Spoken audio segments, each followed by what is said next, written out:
Hi, good evening, everybody.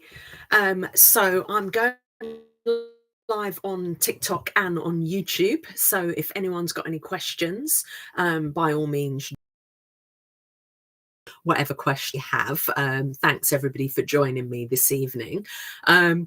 Yeah, I did get a comment from someone about answering the questions, but the way I do it is my channel is all about mortgages because I'm obviously a mortgage advisor, but also about personal finance because I'm a financial coach. So I'm happy answering any questions in that remit and more than happy to. I'll start off by answering a few questions that I've got from some of my clients today, or this week, I should say. So one of them was saying how they're a right to buy client and they've got a discount of 43%, I think they said, and their next door neighbor has got a discount of 33%. And they were quite concerned that they've both been there roughly the same amount of time. But obviously one's been there a little bit longer. White was 43 and the other one was 33. But what they were saying was, how come it is only 102,400? And even though, one should have got say 70% discount. Now, what I was trying to explain was when it comes to the right to buy, the discount is capped. So all that time back in November when I was saying to you, if you're in London, it's 136,400. And if you're outside of London, it's 102,400. What I meant was it's capped at that. So depending on where you live, depending on whether it's a house or a flat, depending on what the value of the property is, that all will then let you know what discount you can get. But even after all of that is computed, it will get capped. There is a ceiling, the maximum that you can get. Hi there. So hi everybody. So anyone wants to say hi or they want to throw in a question, I'm more than willing to answer.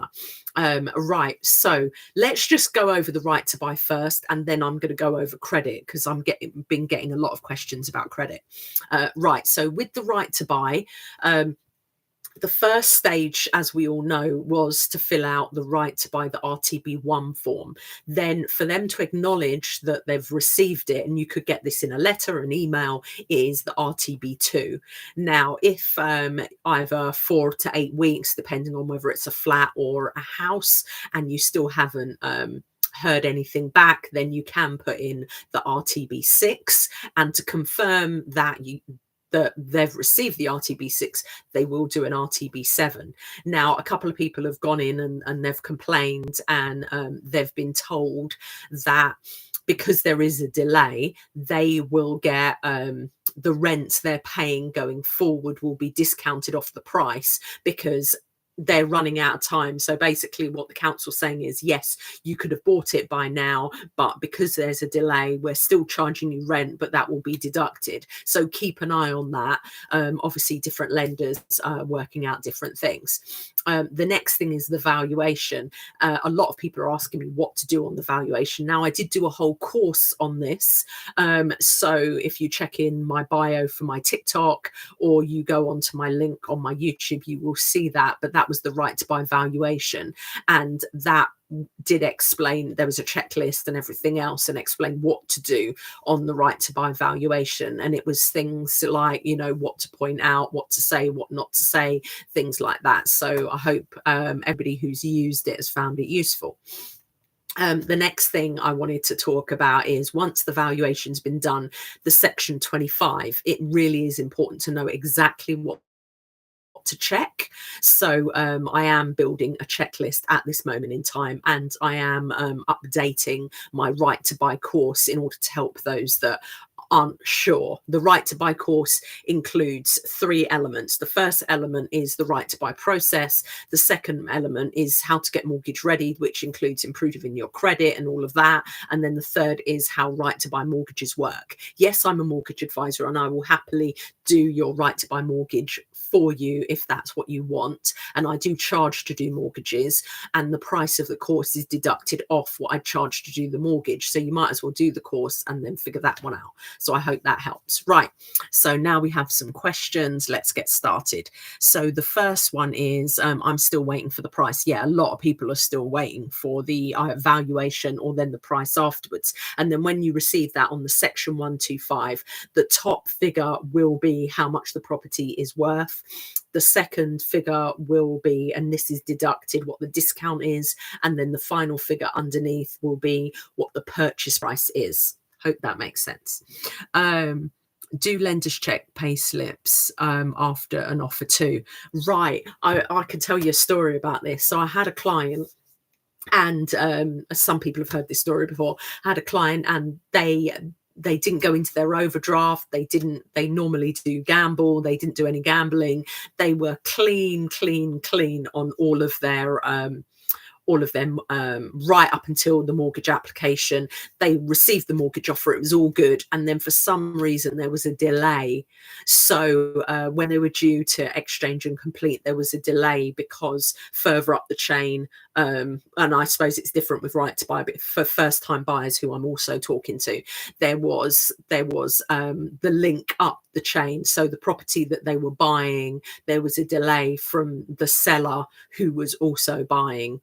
And because of that, there was a 3-month delay. Now, by having that 3-month delay, the lenders, when the time came and they finally were going to have to release the money, they turned around and asked to see the most latest bank statement. And the person had started excessively shopping again, had started doing, that online gambling and things like that. And they actually lost the whole mortgage offer when they did originally have it. So in answer to your question, pay slips, bank statements, different things can be looked at after offer. It's only once the property is completed. And what I mean by that is on completion is when you now officially own it. The funds from the lender has gone to the solicitor and they've passed it on to the seller's solicitor, and everything is done and dusted. That's when they're not going to look at your bank statements and they're going to look at your pay slips. Even after offer, between offer and completion, they can still ask for whatever they want, the lender that is. Good question, by the way. Is it hard to get a mortgage on non-wimpy Fines house? Do you know what? This is new builds. It isn't that difficult to get proper mortgages for new builds. It does depend on your deposit and obviously your personal affordability and your circumstances. So by all means, what I say to everybody, feel free to DM me.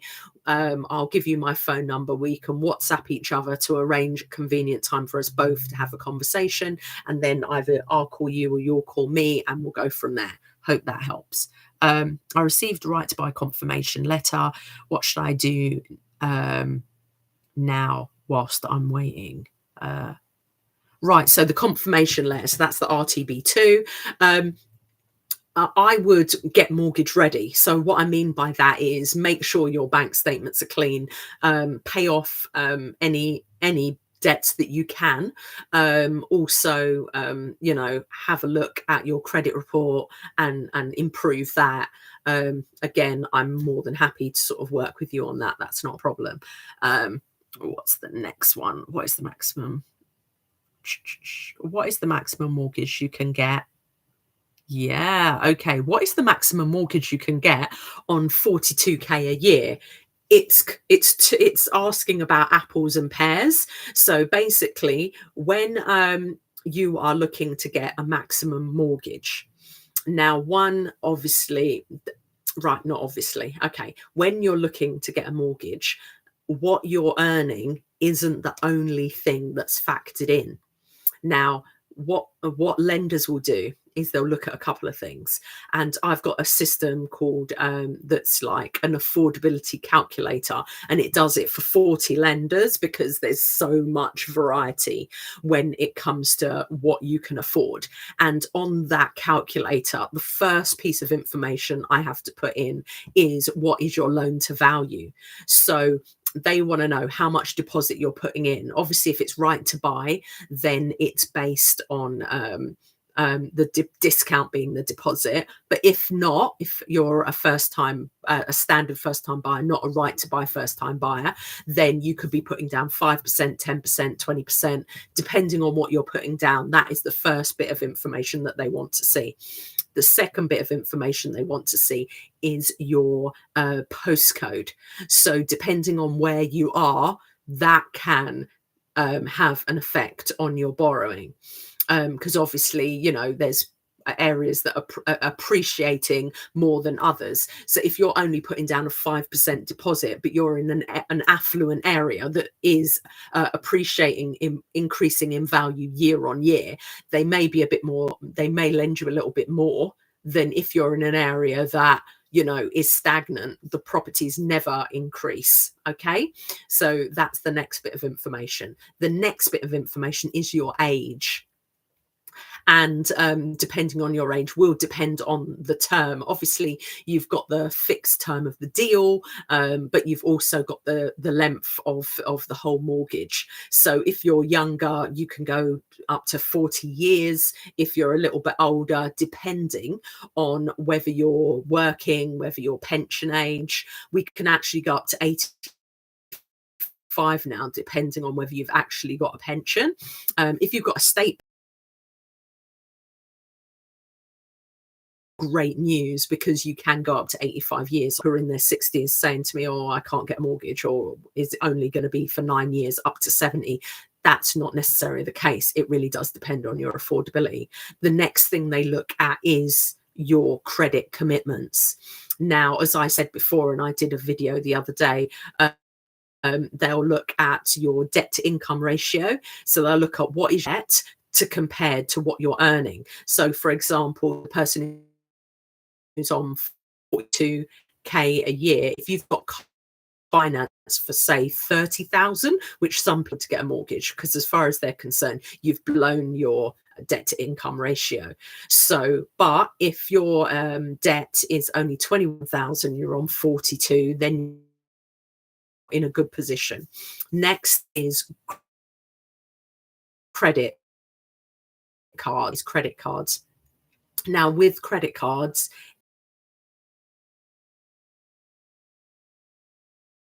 have a balance of 300,000. So, sorry, £1,000 limit, 300 balance. Sorry, I'm so used to talking hundreds of thousands because of mortgages. Right, so I hope that answers your question. So the maximum mortgage you can get on 42k a year, alluded to. So the best thing is DM me and I'll go through your affordability profile. Does everybody on the right to buy need to be on the actual mortgage? No. It's called a joint borrower sole proprietor. So it's joint people borrowing, i.e. on the mortgage, sole proprietor purchasing. So if that's something you're interested in, get in contact and we can talk.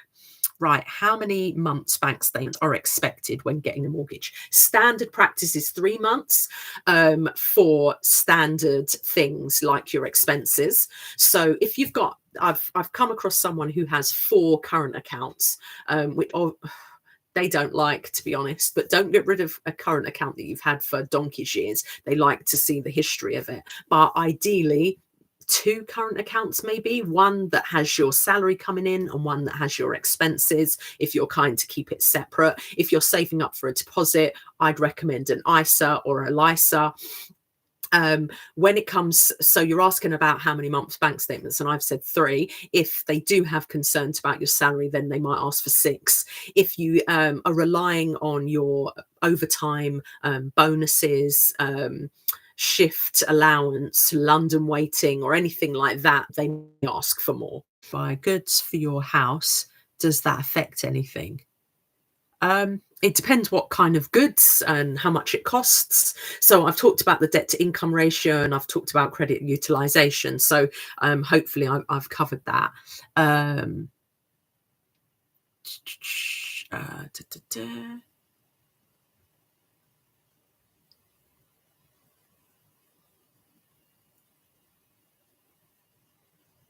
Yeah, anyone can message me, and I will get back to them tomorrow. If you want updates, by all means, message me.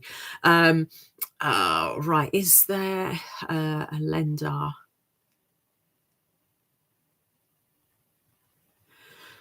Right, is there a European lender from the UK bank to buy property? Santander is Spanish based. They are payment plan based. And I don't do them myself personally, but I do have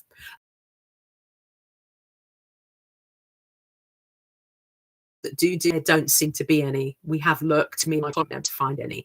But if it's just say Islamic for first time buyer, then should be fine. If it's Islamic for right to buy, unfortunately not.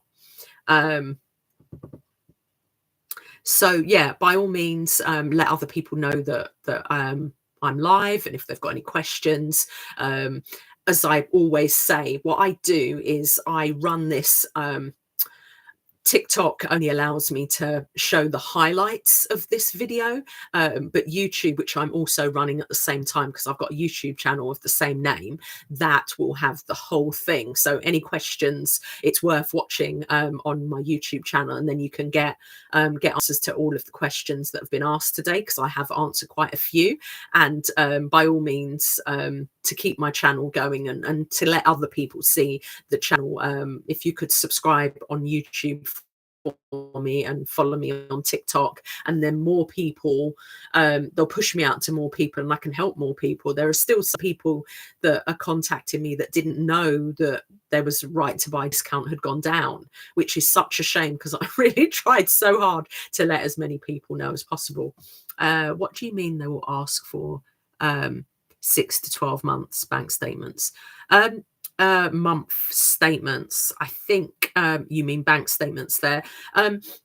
If they're asking for, so I've been in situations, the standard practice is 3 months bank statements, but if they have any queries, they can ask for up to 12 months. Sometimes they'll start at 6, review those. If they're happy with 3 months, 6 months bank statements, then they won't ask for any more. When it comes to savings, they like to see, no, you're going on maternity leave. The information that you will need to provide is, one, what is your salary from HR, saying that you will be going back to work, going back to people, go, or women, I should say, go back to work.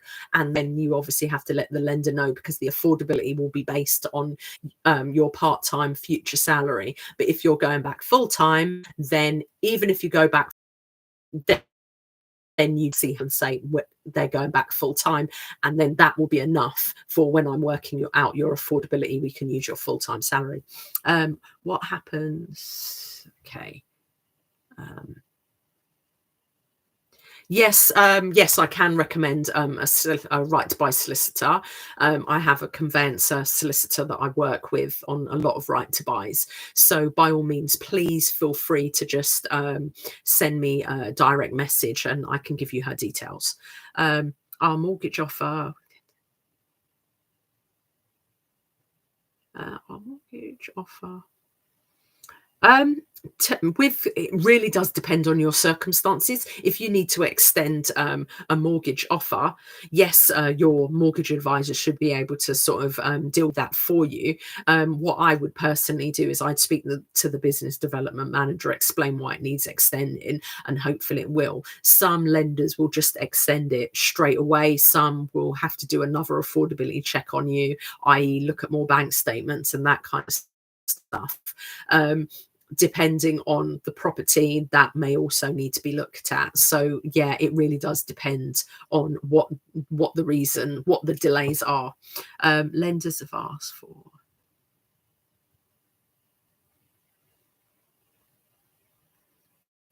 It depends on the reasons why lends.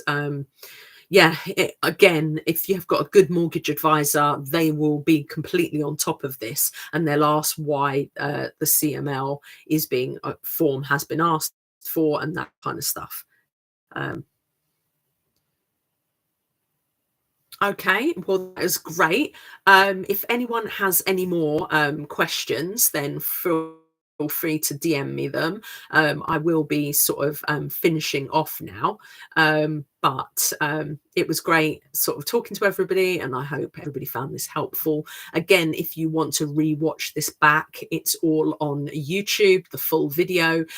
TikTok again will have highlights. Feel free to DM me if you've got any questions, and obviously you can book an appointment with me in the bio, or you can just DM me and we can organize something.